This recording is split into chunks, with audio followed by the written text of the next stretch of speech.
नमस्कार मंडळी, आज आपण गौरी गणपती स्पेशल पान चंपाकळी बनवतोय. पारंपरिक पदार्थ तुम्ही जर का हा बनवून गौरी पुढे सजावटीसाठी ठेवला तर पाहणारे पाहतच राहतील की वाह किती सुंदर बनवला आहे तुम्ही ते. यासाठी भरपूर अशा बारीक छोट्या मोठ्या टिप्स मी तुम्हाला पुढे सांगितलेल्या आहेत, त्यामुळे व्हिडिओ शेवटपर्यंत नक्की बघा. चला तर मग पटकन रेसिपीला सुरुवात करूयात. एका बाउलमध्ये 2 कप मैदा घेतलेला आहे, चिमूटभर मीठ घालायचं आहे आणि कडकडीत गरम केलेलं तेल घालून घ्यायचं आहे याच्यामध्ये. त्यानंतर तेलाचं मोहन आपण सगळ्या पिठामध्ये व्यवस्थित मिक्स करून घ्यायचं आहे. मंडळी, अशा जर का रेसिपी तुम्हाला आवडत असतील तर आपल्या चॅनलला सबस्क्राईब जरूर करा आणि व्हिडिओला लाईक शेअर कमेंट नक्की करा. बघू शकता या पद्धतीने तेलाचं मोहन पिठाला व्यवस्थित आपल्याला चोळून घ्यायचं आहे. त्यामुळेच आपल्या ज्या चंपाकळी आहेत त्या व्यवस्थित खस्ता होतात. इथे मी पाव चमचा हिरवा कलर घातलेला आहे कलर येण्यासाठी.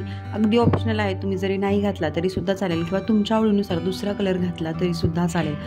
कलर घातल्यानंतर अगदी थोडं थोडं पाणी घालून आपल्याला हा घट्टसर गोळा तयार करून घ्यायचा आहे. थोडासा वेळ लागतो कारण आपण याच्यामध्ये कलर घालणार आहोत. तो कलर पूर्ण पिठामध्ये मिक्स व्हायला पण व्यवस्थित मिक्स करून घ्यायचा आहे. या पद्धतीने बघू शकता घट्टसर असा गोळा तयार करून घ्यायचा आहे आणि रेस्ट वगैरे करायला न ठेवता लगेच आपण याच्या चंपाकळी तयार करून घेणार आहोत.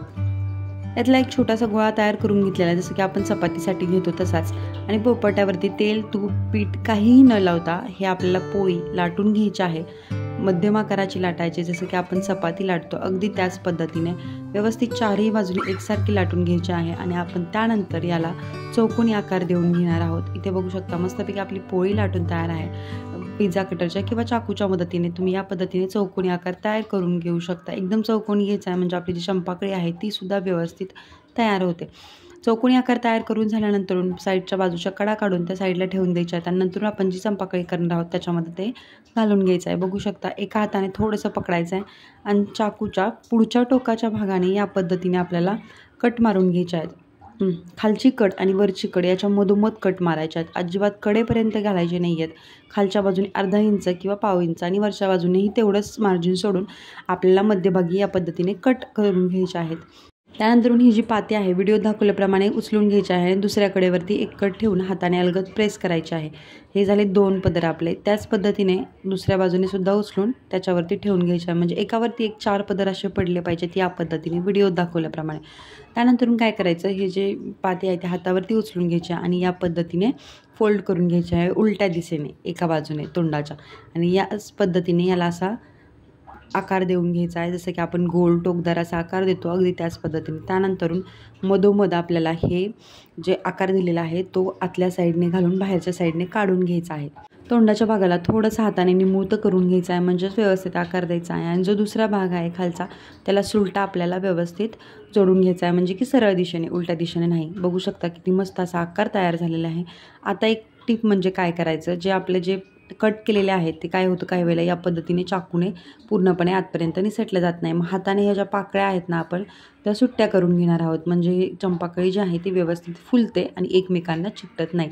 बघू शकता मस्तपैकी ह्या पाकळ्या आपल्याला हाताने अलगद अशा सुट्ट्या करून घ्यायच्या आहेत, नाहीतर मग या तुटू शकतात किंवा लांबू शकतात याने याचा आकार बिघडू शकतो. मस्तपैकी आपली पान चंपाकळी बनून तयार आहे. दिसायलाच इतकी सुंदर दिसते की पाहणाऱ्याची नजरसुद्धा यावरून हटणार नाही, एवढी मस्त. याच पद्धतीने आपण दुसरी ही पाती लाटून घेतलेली आहे आणि साईडच्या ज्या कडा आहेत त्या कट करून घ्यायच्या आहेत, चौकोनी आकार देऊन घ्यायचा आहे. जसं की आपण मागच्या वेळेला केलं की साईडच्या कडा सोडून फक्त मधोमध आपल्याला कट मारून घ्यायच्या आहे. साईडला जराही कट होता कामा नये. त्यासाठी काय करायचं, एक अंगठा आहे तो वरती आपल्याला व्हिडिओ दाखवल्याप्रमाणे मी जसा ठेवला त्या पद्धतीने ठेवायचा, म्हणजे अंदाज तुमचा बरोबर येऊ शकतो. अगदी त्यामध्ये जसं एका वेळी 4 पदर ठेवून प्रेस करून घेतले अगदी त्याच पद्धतीने सगळ्या चंपाकळी आपल्याला तयार करून घ्यायच्या आहेत. या सगळ्या साहित्यामध्ये 5 चंपाकळी बनून तयार होतात. बघू शकता या पद्धतीने आकार द्यायचा आहे आणि त्यानंतर मधोमध हे घालून असे आपल्याला मागच्या दिशेने पलटी करून घ्यायचं आहे.